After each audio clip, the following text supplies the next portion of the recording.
For the beef and the row crop operation, it takes a team of people to make it work, and I've tried to surround myself with good people that know a lot in the certain areas that we need as far as nutrition, as far as buying the cattle, selling the cattle, and then of course all the hard work that goes into here on the farm.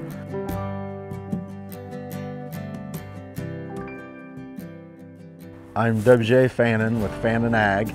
I live here on the farm with my wife Lanita and our 3 sons, Chase, Cameron, and Colton, alongside with my father, Jay Fannin.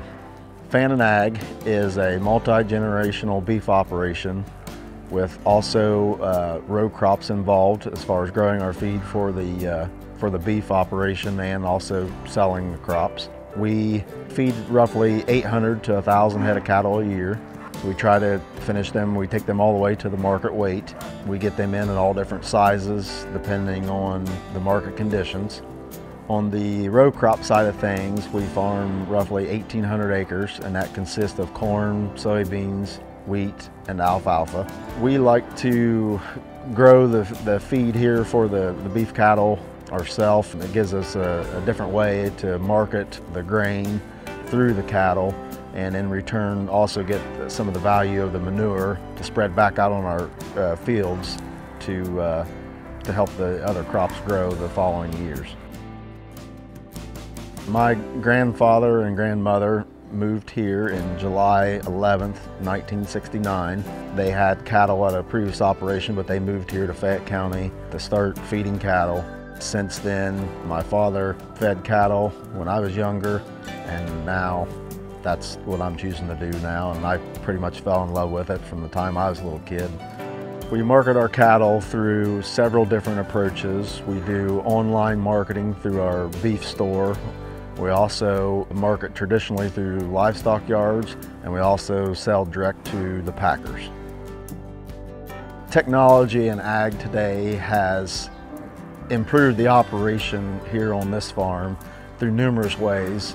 We utilize it in the row crop operation, and now we utilize it in the beef cattle operation.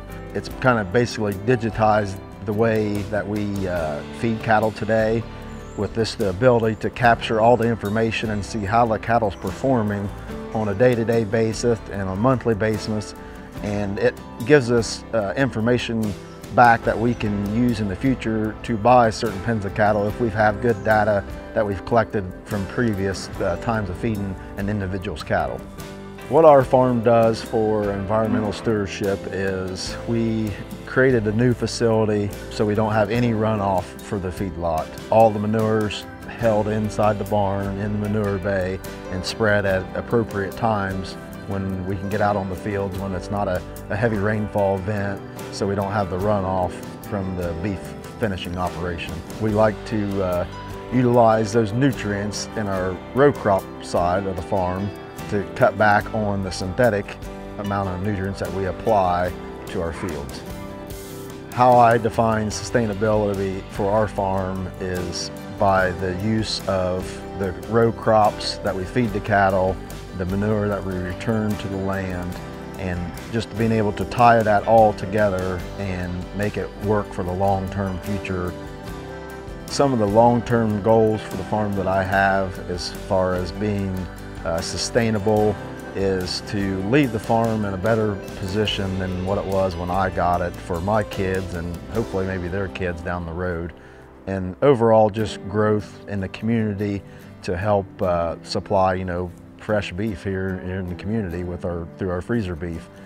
Being a person to raise food here in the county is something that I enjoy. It's nice to sell someone a piece of meat and then they come back to you and say, man, that was the best steak I ever had, or that's the best burger I ever had. So I really enjoy growing beef here on the farm and providing beef to the local community, just for the simple fact that people know that it's a nutritious product. They have a peace of mind knowing where their food comes from.